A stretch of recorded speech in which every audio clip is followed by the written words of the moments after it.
Happy Chinese New Year! It's actually tomorrow. Oh, okay. Well, today we're going to roar into the new year by talking about tiger beer. It's the year of the monkey, not the tiger. Oh. And that beer is made in Singapore. Oh, for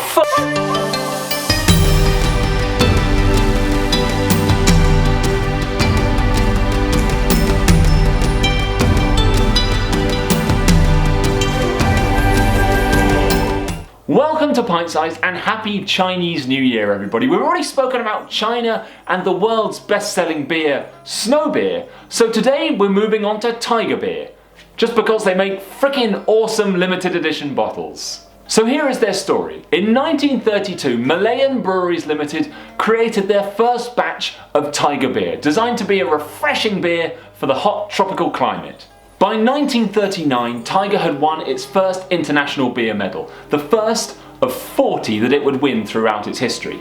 In the 1940s, Tiger continued through the strife of war, and Allied servicemen stationed in Singapore grew to absolutely love the beer. In 1945, rationing and supply chain issues meant that Tiger had to produce a stripped-back version of the full power beer known as Tiger Cub. By 1965, it produced its first canned beer and was known as an unshakable beer for unshakable people, and one that should inspire people to never give up when pushing boundaries. In the 80s, it hit Europe, launching in the UK and Germany, and in the early 90s, it headed to China and Vietnam, before in 1988, it won the BIIA World's Best Lager Award.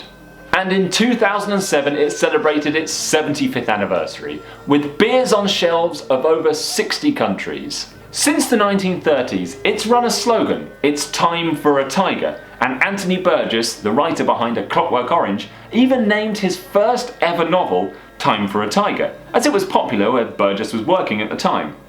When it was published, Burgess wanted a bit of gratitude for naming his book after a beer slogan, and asked Tiger Beer for a clock with the slogan on it for some reason.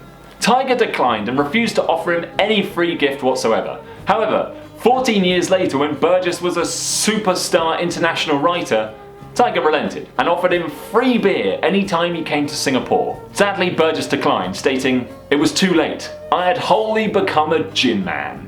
So there we go, the history of Tiger Beer, a beer that stood strong through strife and anguish. And to be honest, the beer itself isn't that bad. There's not much flavour, but it's far more refreshing than most mass-produced pale lagers from the UK and the States. So when I sit down for my Chinese feast tomorrow to celebrate Chinese New Year, one thought will come into my head, and that's, it's time for a tiger.